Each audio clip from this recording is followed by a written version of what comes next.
A história da Segunda Guerra Mundial. Roleta russa. Distribuição Sinapse.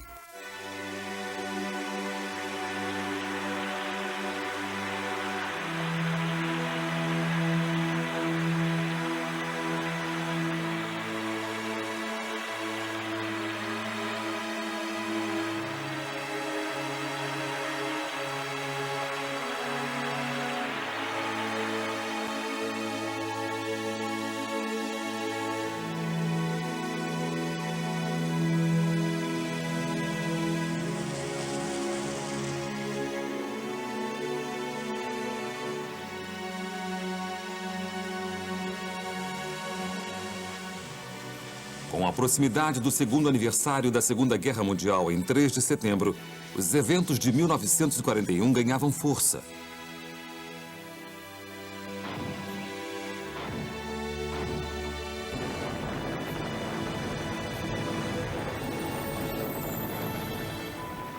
Na Europa, o curso do conflito desviou dramaticamente quando Adolf Hitler, depois de não conseguir invadir a Grã-Bretanha, virou suas atenções para o Oriente. Em 22 de junho de 1941, os alemães invadiram a Rússia, quando Hitler deu ordem para iniciar a Operação Barbarossa.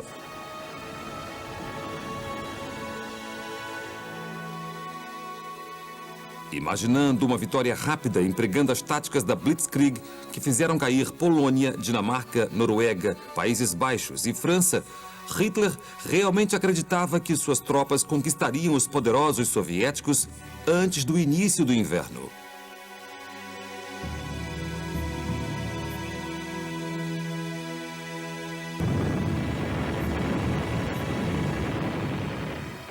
Esse seria um grande erro de julgamento, já que o Führer subestimou totalmente a força do inimigo.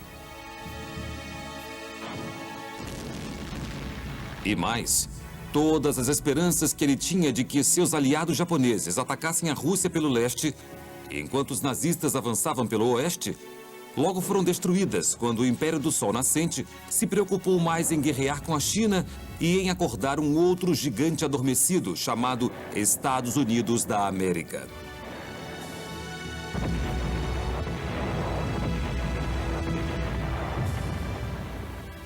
Os meses de julho, agosto e setembro de 1941 seriam bastante interessantes.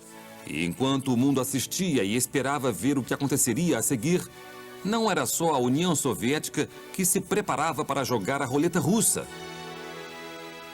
Para muitos que analisam a Segunda Guerra Mundial, é difícil entender a posição dos russos no desenrolar dos acontecimentos.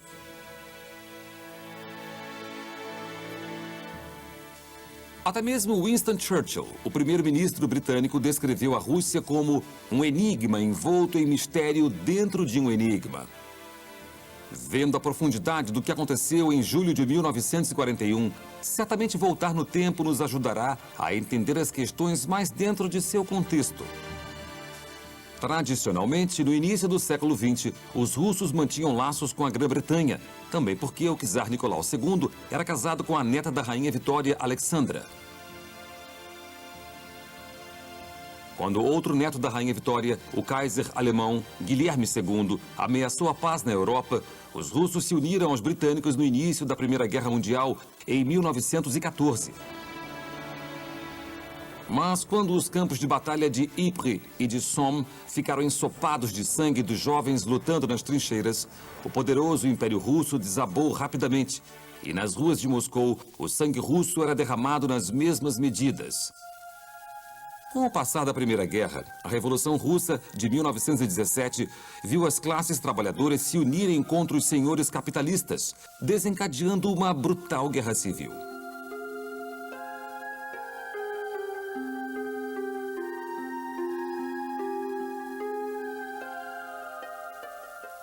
perdendo muito para os alemães no fronte oriental e deteriorando as condições na frente interna, a tensão era grande.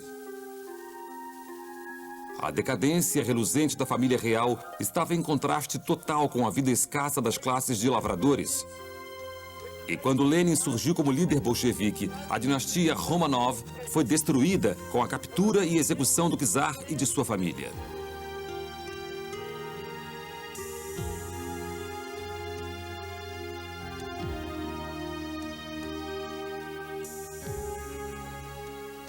Foram tempos desesperados para o povo da Rússia, que viu a ascensão do comunismo e do Exército Vermelho, nomeado em homenagem aos que tiveram seu sangue derramado na guerra contra o capitalismo. Quando Lenin morreu em 1924, seu lugar foi ocupado por Joseph Stalin.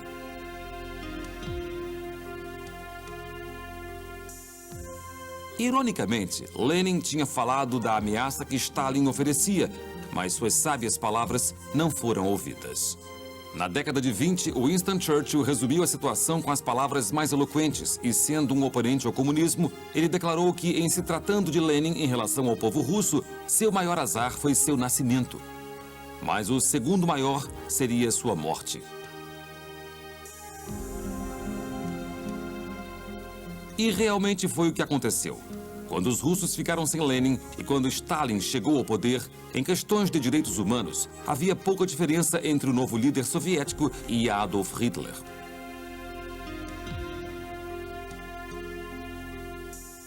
O grande expurgo de Stalin nos anos 30 deixaram o mundo e seu próprio povo em dúvida do que ele seria capaz.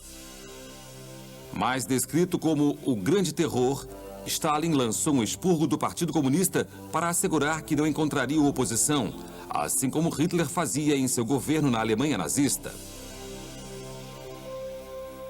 Aqueles que mostraram discordância foram enviados para campos de trabalhos forçados ou executados, enquanto milhões de minorias étnicas foram deportados. Dos 5 primeiros marechais da União Soviética, apenas 2 sobreviveram ao expurgo, Budonny e Voroshilov. Os 2 tiveram sua participação quando o mundo foi para a guerra pela segunda vez. Com uma média estimada em 1000 execuções de russos por dia, o Exército Vermelho se tornou uma máquina militar feroz, endurecida por um dogma e governada pelo terror, capaz de cometer as atrocidades mais terríveis sem questionar as ordens. Apesar de veementemente oposto a Stalin, Hitler tinha muito em comum com ele. Quando o Führer alemão percebeu que precisava assegurar a cooperação russa antes de invadir a Polônia, em 1939, apesar de odiar o comunismo, ele fez um pacto que não tinha intenção de cumprir.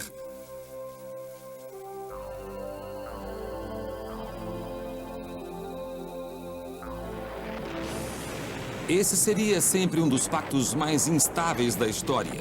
E quando voltamos a julho de 1941, o abandono de Hitler pode quase não ter sido uma surpresa para os aliados. Mas foi um choque para os soviéticos, apesar do fato deles terem sido avisados várias vezes pela inteligência aliada sobre a iminente invasão.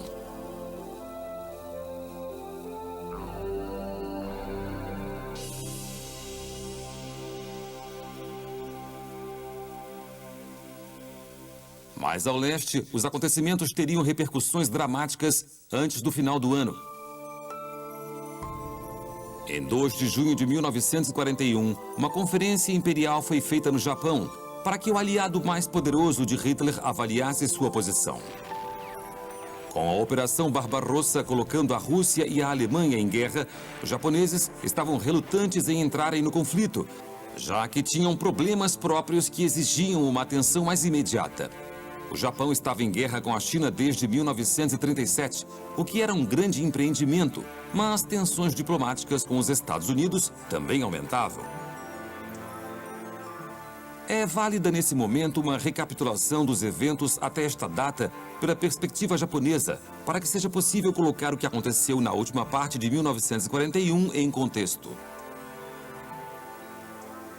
O Japão tinha uma história de disputas com os Estados Unidos e a Rússia e era uma nação de grande mistério, já que passou muitos séculos de sua existência com os portos fechados para o mundo externo. Quando o comodoro da Marinha Americana, almirante Matthew Perry, finalmente forçou os japoneses a abrirem relações de mercado com o Ocidente no final do século XIX, o Império do Sol Nascente, sem dúvidas, se sentiu usado. E mais, depois da compra de grandes territórios russos no Alasca e de ganhar as ilhas das Filipinas e de Guam dos espanhóis, o Japão sabia bem do domínio crescente dos Estados Unidos.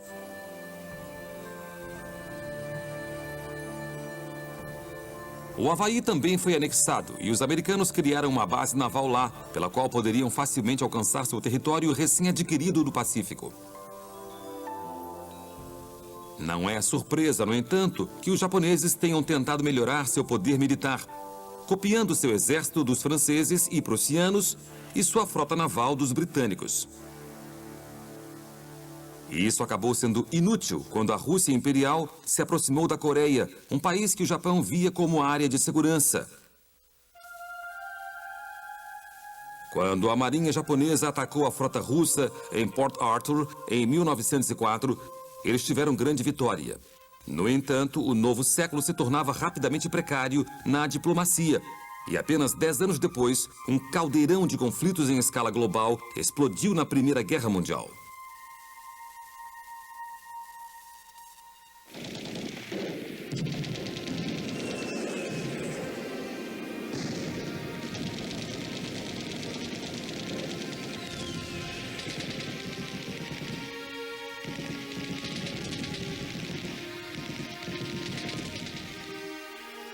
Depois de lutas duras e sangrentas nas trincheiras e grandes batalhas no mar, quando a paz prevaleceu em 1918, tratados foram logo assinados para evitar que uma guerra como essa recomeçasse. Mas enquanto o Tratado de Versalhes e suas medidas draconianas contra a nação alemã derrotada puseram Adolf Hitler e outros patriotas em ação, outro tratado causou descontentamento para os japoneses.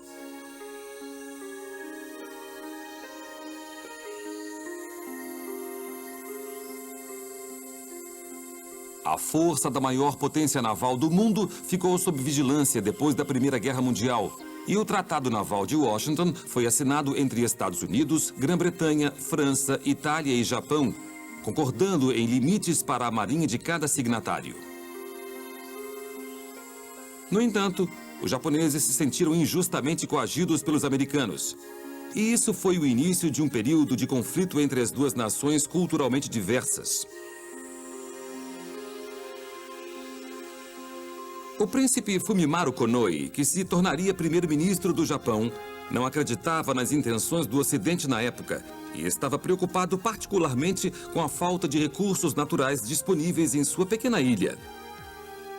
Konoe acreditava que as nações no Ocidente estavam protegendo seus próprios interesses e disse que se cada país não tivesse igual acesso aos mercados internacionais, a nação japonesa, pobre em recursos, não teria escolha senão destruir o status quo em nome da autopreservação.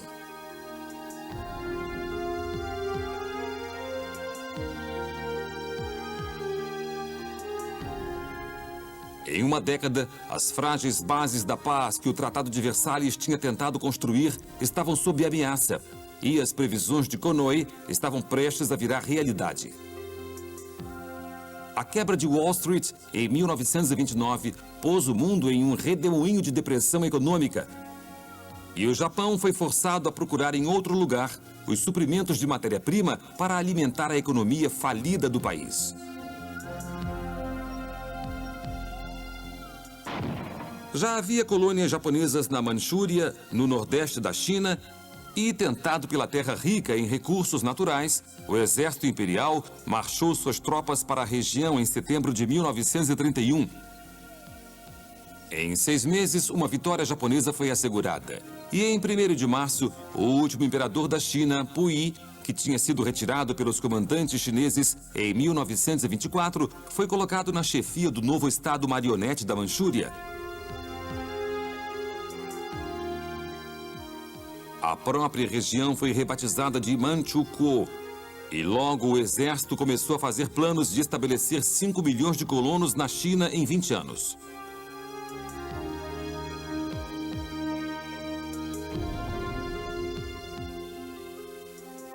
Os novos colonos foram colocados para construir minas de ouro, carvão e minério de ferro, que ajudariam a abastecer a expansão do Japão.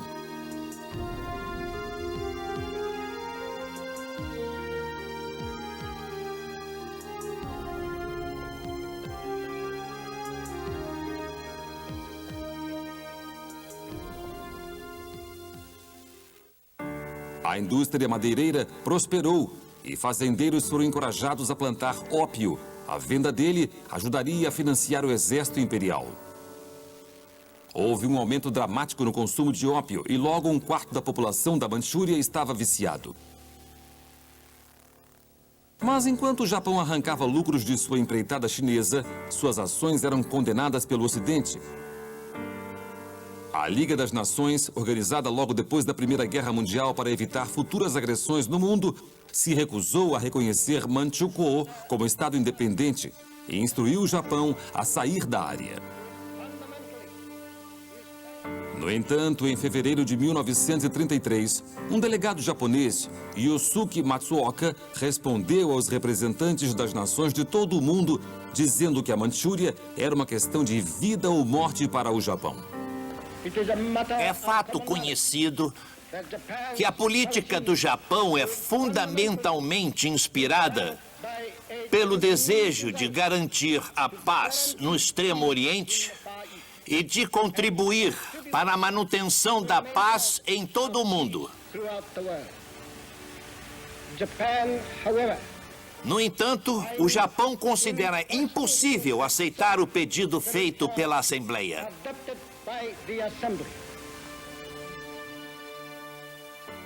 Quando Matsuoka saiu da sala, isso marcou a retirada do Japão da Liga das Nações e o início das relações complicadas com o Ocidente. Em 1936, o Japão renunciou ao Tratado de Washington. E em 1937, depois de 6 anos de batalhas esporádicas, o conflito entre China e Japão aumentou em tamanho e intensidade. Em 7 de julho, as tensões aumentaram entre as tropas do líder chinês Chiang Kai-shek e o exército imperial do Japão. Um incidente na ponta Marco Polo, ao sul de Pequim, levou a uma guerra entre os dois países. Diante dos olhos atentos do Ocidente, as tropas japonesas começaram a entrar na China, comandadas pelo líder militar Hideki Tojo, e logo destruíram a vasta nação. Muitos em Tóquio ficaram espantados porque o exército parecia estar indo adiante por sua própria iniciativa. E o príncipe Konoe, que agora já tinha se tornado o primeiro-ministro do Japão, percebeu que seu governo tinha pouco ou nenhum controle sobre o exército.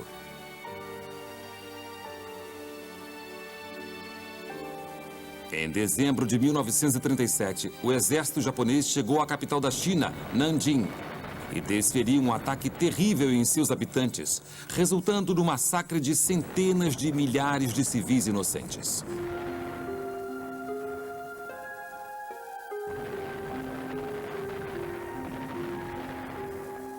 Havia ocidentais na cidade no período que, como os chineses, começaram a fugir. E enquanto a cidade era envolta no caos, um evento particular marcaria o início de hostilidades ainda maiores entre Japão e Estados Unidos. Muitos militares e civis embarcaram na canhoneira Panay para fugir de Nanjing. E em 12 de dezembro de 1937, para o horror daqueles a bordo, aviões japoneses começaram a sobrevoar o navio, bombardeando. Quando as bombas estouraram o deck, muitos foram feridos e 3 americanos foram mortos. Foi um momento grave para as relações diplomáticas entre Estados Unidos e Japão. E, para piorar as coisas, a notícia do acontecido chegou logo ao presidente Roosevelt em Washington. Com uma demonstração tão clara de hostilidade, o presidente americano tinha todo motivo para declarar guerra. Mas enquanto as lembranças da Primeira Guerra Mundial ainda pairavam sobre o país, ele preferia uma postura isolacionista, distanciada do conflito. Enquanto isso, muitos japoneses expressaram seu remorso pelo incidente. O vice-almirante Isoroku Yamamoto pediu desculpas formais aos Estados Unidos pelo incidente do Panay. Ele era um homem de Harvard, que passou um tempo como adido da Marinha nos Estados Unidos e sabia bem do poder considerável que a Marinha americana tinha.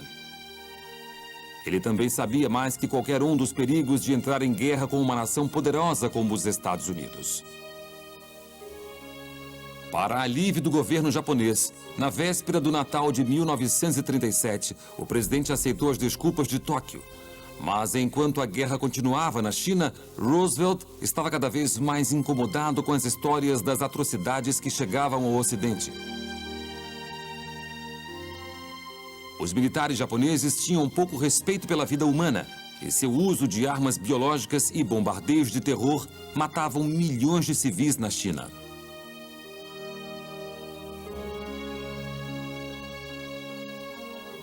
Depois dos japoneses incendiarem Chongqing em maio de 1939, matando 5.000 pessoas em 2 dias, os Estados Unidos reagiram decisivamente para evitar mais brutalidades japonesas.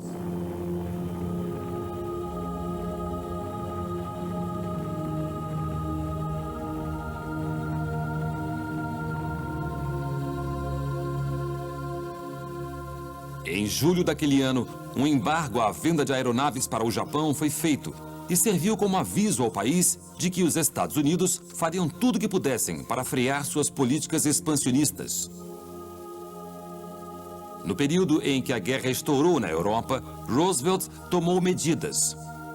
Assinando a Lei de Empréstimo e Arrendamento em março de 1941, prometeu ajuda não só para os britânicos na sua luta contra a Alemanha nazista, mas também para os chineses que batalhavam contra o exército imperial.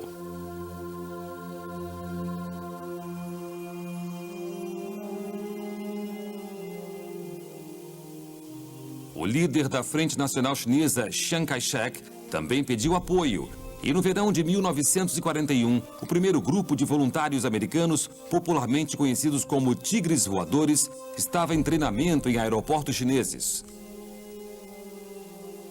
Apesar dos pilotos não entrarem em combate até o início de 1942, o fato de Roosevelt ter aprovado seu envio foi, mais uma vez, uma demonstração de onde estavam as preferências americanas. O Japão deixou claro que, enquanto houvesse guerra na Europa, suas preferências estavam no eixo.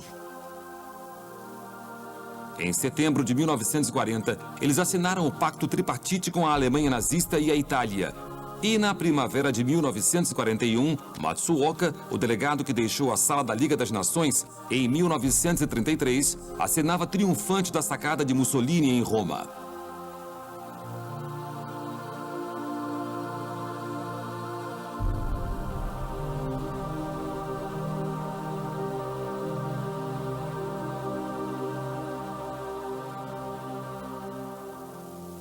Matsuoka, que era nessa época ministro do exterior japonês, foi educado nos Estados Unidos e viveu lá por 9 anos. Mas apesar de sua experiência ocidental, ele era obcecado com a ideia de uma conspiração anglo-americana contra o Japão. E foram esses medos que o aproximaram das nações beligerantes da Alemanha nazista e da Itália fascista. Para a surpresa do governo japonês, o ministro do exterior japonês não parou na Itália e na Alemanha. E em 13 de abril de 1941, depois de uma reunião bem-sucedida com Joseph Stalin, assinou um pacto de neutralidade com a União Soviética.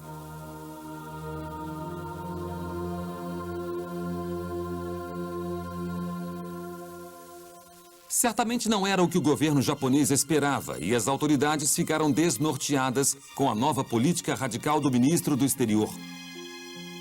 A Rússia era a inimiga histórica do Japão e tinha entrado para o folclore do povo antes mesmo da expedição do Comodoro Perry, em 1853, sinalizar o início das hostilidades entre Oriente e Ocidente. O Japão via a Rússia como a grande potência contra a qual estava destinado a lutar pela sua sobrevivência. Vale a pena rever uma batalha em particular entre Rússia e Japão para entender melhor a rivalidade que existia entre as duas nações.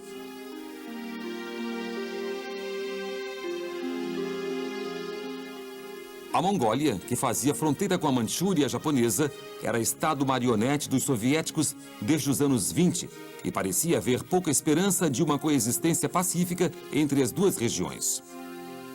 A fronteira entre os dois territórios era disputada. E enquanto o Japão dizia que a fronteira seguia o rio Khalkhin-Gol, os soviéticos diziam que ela ia até perto da vila de Nomonhan, uns 16 quilômetros a leste do rio. A discussão continuou pelos anos 30 e havia confrontos militares frequentes entre tropas japonesas e tropas mongóis e soviéticas. Mas o acontecimento mais decisivo da Guerra de Fronteiras Soviético-Japonesa foi a Batalha de Khalkhin-Gol. Na verdade, essa batalha também teria grande significado na história da Segunda Guerra Mundial.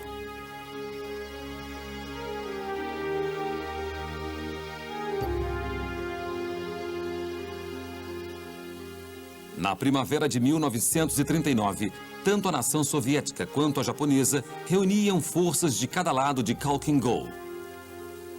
Em julho, tropas japonesas atravessaram o rio e avançaram ao longo da margem oeste. Eles encontraram feroz oposição liderada por um comandante soviético relativamente desconhecido na época. Georgy Zhukov era filho de um sapateiro de aldeia e viveu uma vida de camponês até se alistar no exército. Durante a Primeira Guerra Mundial, ele provou sua habilidade militar e logo foi promovido a oficial por sua bravura na batalha. Mais tarde, Zhukov entrou para o Partido Bolchevique, onde seu passado de pobreza era valorizado. E ele foi um dos poucos oficiais que sobreviveram ao grande expurgo de Stalin no Exército Vermelho. Reconhecido por seu planejamento detalhado, sua disciplina e por não desistir da batalha, Zhukov se tornaria um dos maiores generais da União Soviética e certamente fez o Japão desistir de arrumar briga com os soviéticos de novo.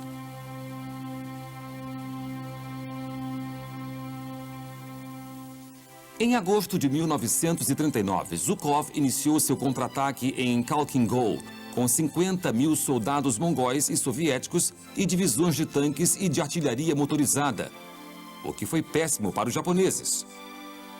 No final do mês, a força-tarefa ao norte estava completamente destruída, e enquanto os soldados japoneses sobreviventes eram levados prisioneiros, Zhukov foi parabenizado por sua vitória impressionante. Um acordo de cessar-fogo foi assinado em 15 de setembro, mas os soviéticos tinham outras preocupações. Stalin tinha novos compromissos no leste europeu, tendo concordado em fazer parte da invasão nazista à Polônia, e o Exército Vermelho agora era levado a um campo de conflito totalmente diferente. 2 semanas depois da invasão inicial de Hitler ao país, em 17 de setembro de 1939, os soviéticos invadiram o leste da Polônia para o horror daqueles já lutando contra as forças alemãs.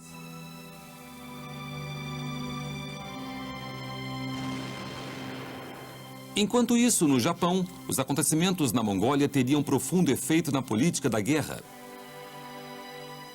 O exército imperial estimava um grupo de ataque norte e defendia uma marcha para dentro da Sibéria para depois estender o Império do Japão durante anos. Na verdade, a propaganda havia começado a circular em 1919, encorajando os japoneses a apoiar a ocupação do extremo leste russo. A Batalha de Khalkhin-Gol mudou as questões. A desastrosa derrota agora convenceu o general imperial em Tóquio de que melhor que seguir o grupo de ataque norte para estender as fronteiras do império, eles deviam se concentrar em um grupo de ataque sul.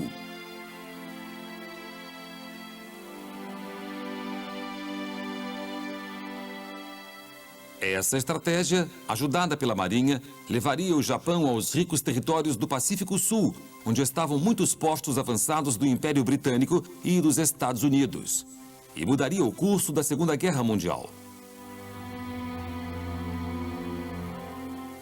Enquanto isso, no verão de 1941, apesar dos soviéticos estarem seguros de que não havia mais a ameaça japonesa em suas fronteiras ao leste, Hitler renunciou ao seu pacto de não agressão com o país e agora havia um enorme exército do eixo atravessando sua fronteira sul.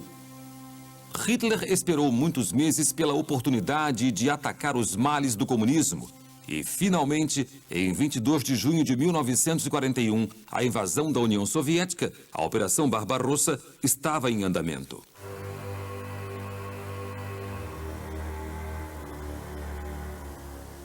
As forças armadas alemãs foram divididas em 3 grupos do exército, norte, sul e centro, e tinham o objetivo de alcançar os Montes Urais ao norte e o rio Volga ao sul. O grupo norte do exército marcharia pelos países bálticos e tomaria ou destruiria a cidade de Leningrado, agora é conhecida como São Petersburgo. Esse grupo seria comandado por Wilhelm von Lieb, um general de quem Hitler não gostava por suas atitudes antinazistas, mas que tinha conquistado seu lugar na direção da Barbarossa depois de seu grande sucesso durante a Batalha da França. Enquanto isso, o grupo sul do exército atacaria pelo centro agricultor da Ucrânia, tomando Kiev, antes de continuar em direção a leste para Stalingrado no rio Volga e no Cáucaso rico em petróleo. O grupo sul seria liderado por Gerd von Rundstedt, que viu a ação na Polônia e na França, e também ajudou a planejar a invasão da Grã-Bretanha na Operação Leão Marinho.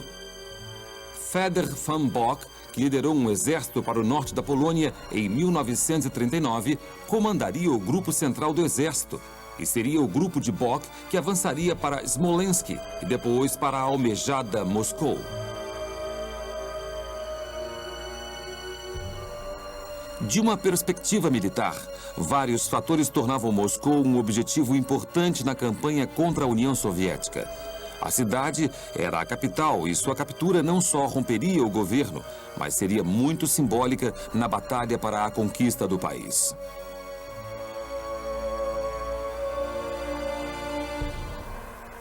Moscou também era um grande centro industrial e um ponto importante na rede de ferrovias soviética, o que significava que, se fosse perdida para os nazistas, as ligações com o resto do país seriam cortadas. Leningrado ficaria vulnerável a noroeste e o contato soviético com o sul seria terrivelmente enfraquecido, ameaçando a defesa da Ucrânia.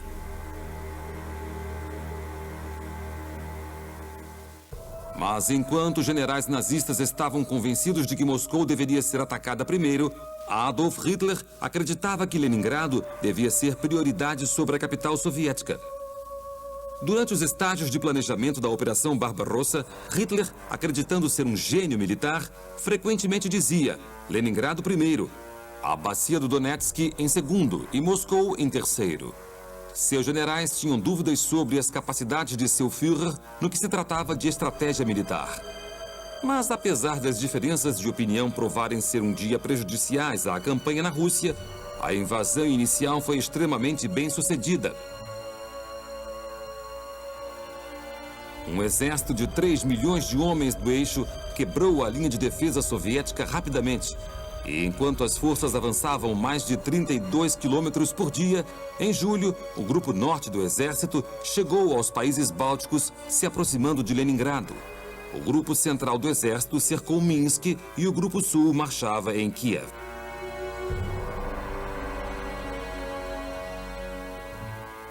Stalin, enquanto isso, estava em Moscou, paralisado pelo rápido avanço do inimigo, mal acreditando que Hitler estava atacando a poderosa União Soviética.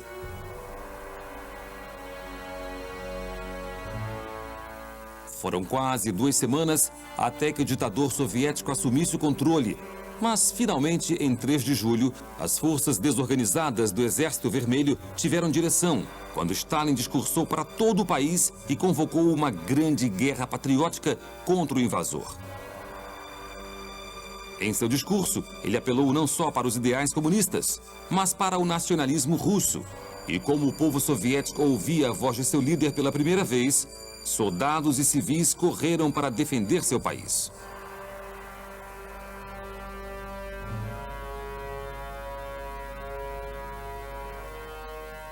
Em 10 de julho, as forças de defesa soviéticas foram reorganizadas em uma estrutura de 3 grupos de comando. Kliment Voroshilov, que levou o Exército Vermelho ao desastre na Guerra do Inverno contra a Polônia, foi designado à Força Noroeste. Semyon Timochenko, que tinha lutado com considerável sucesso na Finlândia, foi designado à Força Oeste.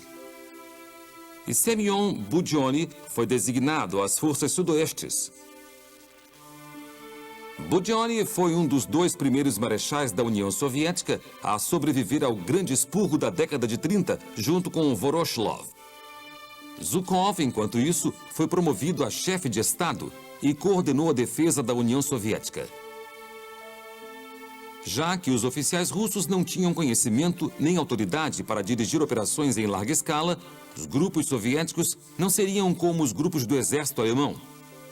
No entanto, logo começaram a oferecer forte resistência às forças invasoras. Com 4 semanas de campanha, os problemas começavam a surgir no avanço nazista. O grupo central do exército de Bock conseguiu cercar Smolensk em 15 de julho, mas as unidades Panzer estavam muito mais à frente da infantaria do que era esperado.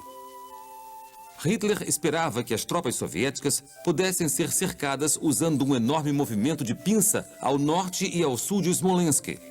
Mas depois que as forças motorizadas alemãs passaram à frente da infantaria, houve uma redução perceptível nos suprimentos alemães. A brecha entre as duas partes só conseguiu ser fechada tarde demais e milhares de soldados soviéticos escaparam. Agora havia medo de que os russos pudessem enviar reforços entre os panzers do Grupo Central do Exército e suas unidades de apoio. E enquanto o Grupo Sul do Exército encontrava problemas a caminho de Kiev, com oposição mais forte do que o esperado, Hitler tomou uma decisão radical. Para descontentamento dos comandantes no Grupo Central do Exército, Hitler decidiu parar o avanço em Moscou e concentrar toda a força militar no ataque a Kiev, ao sul, e a Leningrado, ao norte. Em 19 de julho, Hitler lançou a Diretriz 33, instruindo os panzers do Exército Central a se unirem às tropas de Rundstedt, ao sul.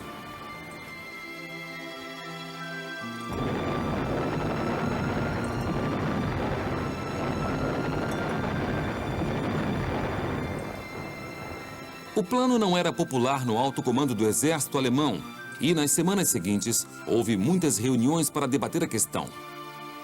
Desde meados de julho a meados de agosto, as discussões continuaram e, com o passar do tempo, os alemães desperdiçavam o clima mais favorável para a guerra na Rússia. Enquanto o debate continuava, Stalin, preocupado com a grande ameaça às cidades soviéticas, foi pedir ajuda a Winston Churchill e sugeriu que os britânicos abrissem uma frente de guerra no Ocidente atacando a França.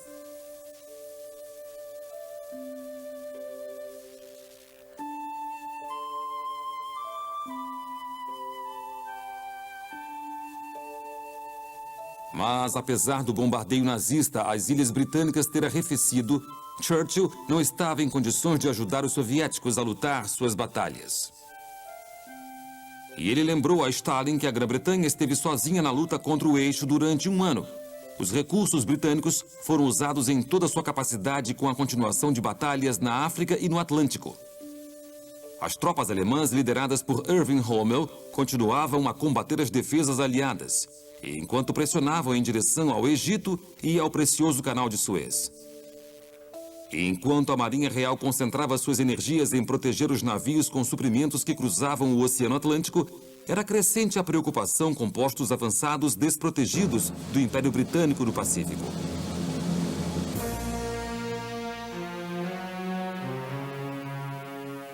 Malásia, Birmânia, Singapura e Hong Kong eram colônias britânicas preciosas e estavam vulneráveis a ataques, enquanto o Japão continuava aliado à Alemanha.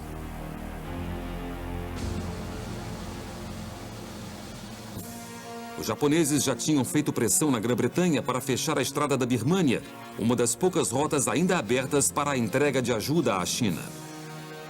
E ficou claro que, com a continuação da guerra contra a Alemanha, o poder do Império Britânico diminuía consideravelmente na região.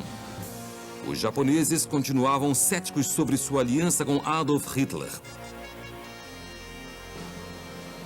Como membro do Pacto Tripartite, políticos japoneses estavam chocados que a Alemanha não tivesse informado a eles sobre o ataque à União Soviética, o que os colocou em uma posição estranha depois de seu acordo com Stalin. O ministro do Exterior, Matsuoka, foi rapidamente para o lado de Hitler e, ignorando seu tratado anterior com o líder soviético, agora apressou o Japão a entrar em guerra com a Rússia pelo leste enquanto a Alemanha avançava pela fronteira a oeste. O governo estava agora exasperado com o ministro do exterior e queria se livrar dele para que o primeiro-ministro Konoye, junto com todo o gabinete, renunciasse em julho de 1941 e se formasse um novo governo sem ele. Mas, apesar da ausência de Matsuoka ter sido um alívio para muitos em Tóquio, Konoye ficou preocupado porque o Japão se dirigia muito rápido para uma guerra que logo seria inevitável. O Império Oriental já havia espalhado propaganda apoiando uma esfera de coprosperidade da Grande Ásia Oriental para conseguir apoio a essa aventura no sul do Pacífico. O governo dizia que essa empreitada colocaria o povo do sudeste da Ásia e da China sob proteção do Japão. Impérios ocidentais tiravam vantagem há muito tempo da riqueza do Pacífico e o Japão agora libertaria a Ásia do imperialismo europeu e americano. Mas enquanto aqueles nas ilhas do Pacífico começavam realmente a acreditar que o Império do Sol Nascente seria sua salvação, a esfera de coprosperidade não era mais que uma desculpa para o expansionismo militar agressivo.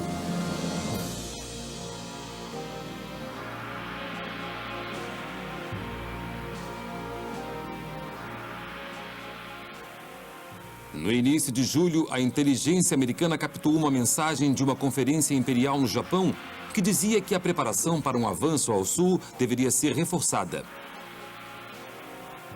Em 18 de julho, ficou claro que o Japão estava se preparando para se aventurar mais longe. Seu primeiro alvo seria parte do Império Colonial Francês, a Indochina, que incluía grande parte do Vietnã e também Camboja e Laos, e era administrada pelo regime pró-eixo de Vichy, depois da queda da França em 1940.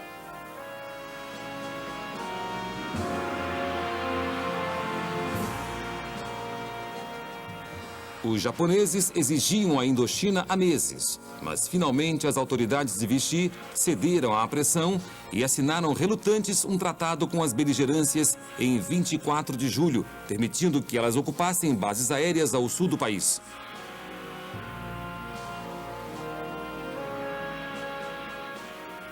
Isso agora colocava o Japão ao alcance fácil das colônias britânicas e das bases militares americanas.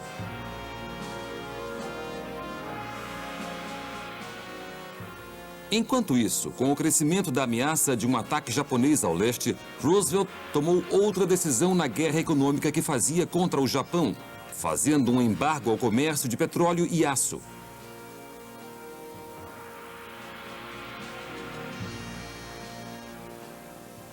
Dando ao Japão um ultimato para se retirar inteiramente da China e da Indochina e renunciar ao seu tratado com a Alemanha e a Itália, o embargo teve efeito a partir de 1º de agosto. O Império Britânico e holandês na Indonésia rapidamente fez o mesmo. E os japoneses, que tradicionalmente dependiam do Ocidente para ter matérias-primas vitais e estratégicas, agora encaravam um embargo global que teria consequências devastadoras em sua economia.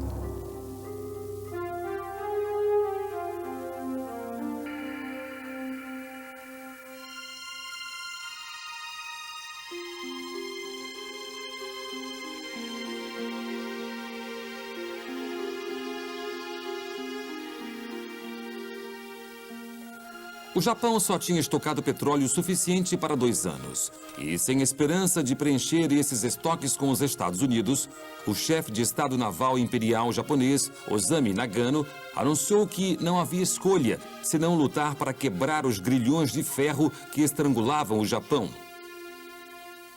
Ele estava convencido de que, se o Japão iria para a guerra, teria que ser rápido. Quando o alto comando japonês formalmente endossou a estratégia de ir para o sul para atacar as ilhas do Pacífico mal defendidas, em 4 de agosto, Winston Churchill embarcou no navio de guerra Príncipe de Gales e foi encontrar o presidente Roosevelt na Baía de Placentia, na Terra Nova, para discutir a situação na Europa e no Pacífico.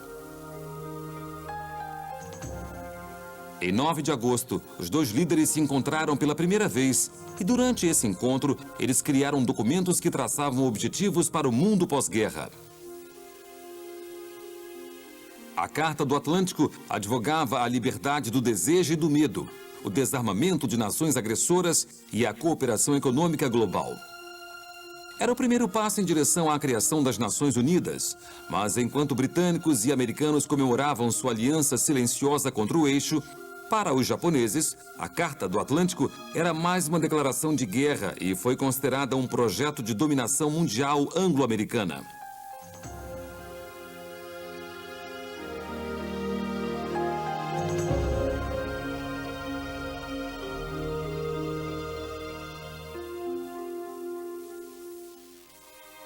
Uma conferência imperial em 6 de setembro concluiu que se as negociações não resolvessem a questão do suprimento de petróleo, começariam as hostilidades contra os Estados Unidos, a Holanda e a Grã-Bretanha em meados de outubro.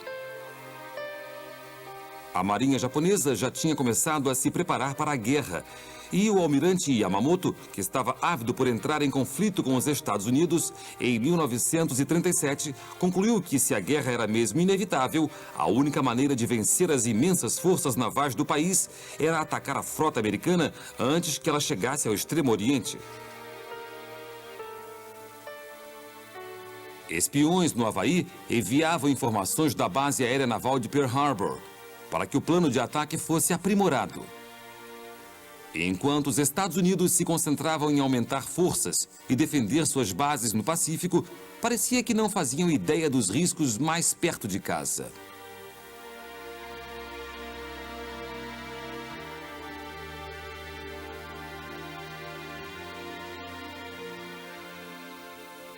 Havia alguns no governo japonês que ainda estavam relutantes em fazer guerra com os Estados Unidos. O primeiro-ministro Konoe pediu uma reunião com o presidente Roosevelt para que as questões fossem negociadas, se oferecendo a ir até o Havaí imediatamente. Mas até que o Japão aceitasse o ultimato, o secretário de Estado de Roosevelt, Cordell Hull, concluiu que não havia motivos para que os dois líderes se encontrassem.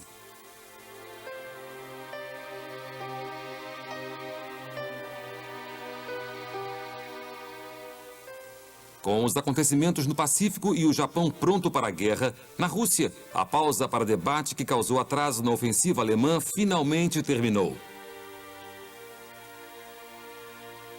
Hitler se recusou a ceder diante da oposição militar aos seus planos.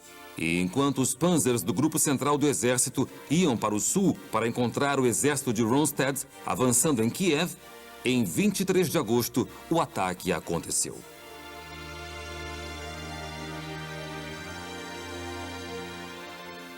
Em 19 de setembro, Kiev estava nas mãos dos nazistas e 4 exércitos russos estavam cercados no que hoje é considerado o maior cerco a tropas da história. De acordo com os alemães, 600 mil soldados soviéticos foram capturados em uma derrota sem precedentes para o Exército Vermelho. Deixados à mercê dos nazistas, o destino de muitos desses homens seria pior que a morte, já que foram enviados ao campo de concentração de Buchenwald, na Alemanha. Esse era um dos maiores campos nazistas e seus prisioneiros sofriam horrores inimagináveis como a fome, execuções sumárias e experimentos humanos. De todos os prisioneiros em Buchenwald, os russos seriam tratados especialmente mal, já que, na opinião de Hitler, eles eram uma raça subhumana que devia ser varrida da face da terra.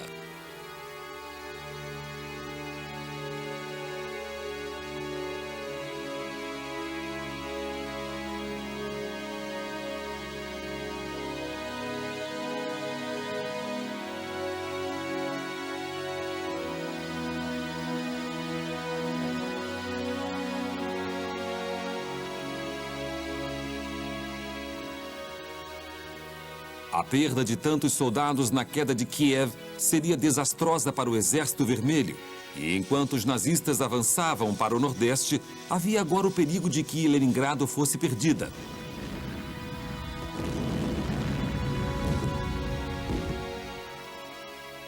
O general nazista Loeb, liderando o Grupo Norte do Exército, recebeu apoio de tanques do Grupo Central e, no final de agosto, o 4º Exército de Panzers atravessou as defesas soviéticas e estava a 48 quilômetros de Leningrado.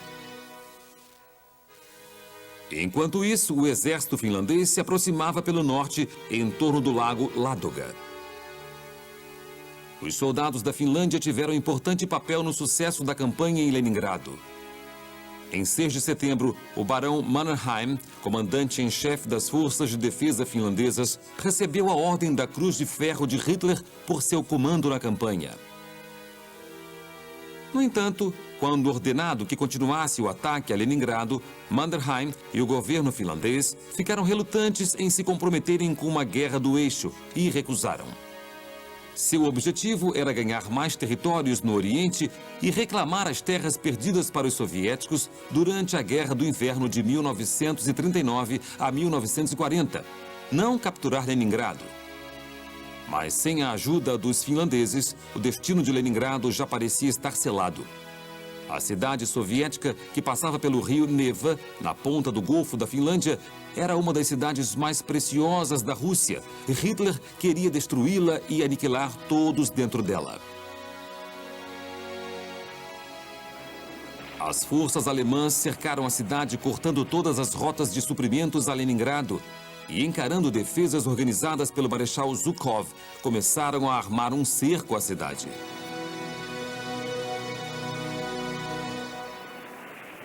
No caos dos primeiros meses de guerra, nenhum plano de retirada foi preparado para os habitantes de Leningrado. E quando os suprimentos de comida diminuíram, logo centenas de milhares de pessoas morriam de fome. As pessoas ficaram destinadas a comer tudo o que encontravam e, em alguns casos, recorriam ao canibalismo.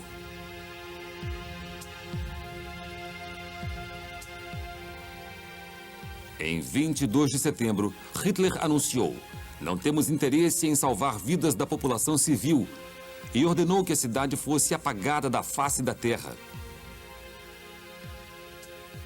O cerco continuaria por 872 dias, e no final desse tempo, mais de 1 milhão de pessoas tinham morrido em Leningrado. Tanto Kiev quanto Leningrado encaravam a destruição pelos nazistas. E no final de setembro, Hitler ordenou que começasse o avanço sobre Moscou, declarando: "Depois de 3 meses de preparações, finalmente temos a possibilidade de destruir nosso inimigo antes que o inverno chegue."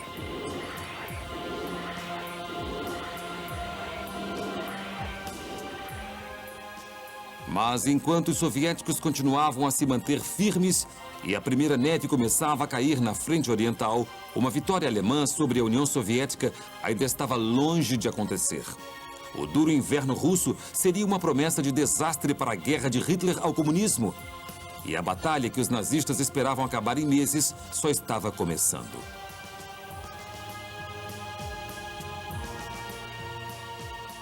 No Japão, o fim das negociações com os Estados Unidos se aproximaram e parecia que o inverno de 1941 veria os acontecimentos mais dramáticos da Segunda Guerra Mundial.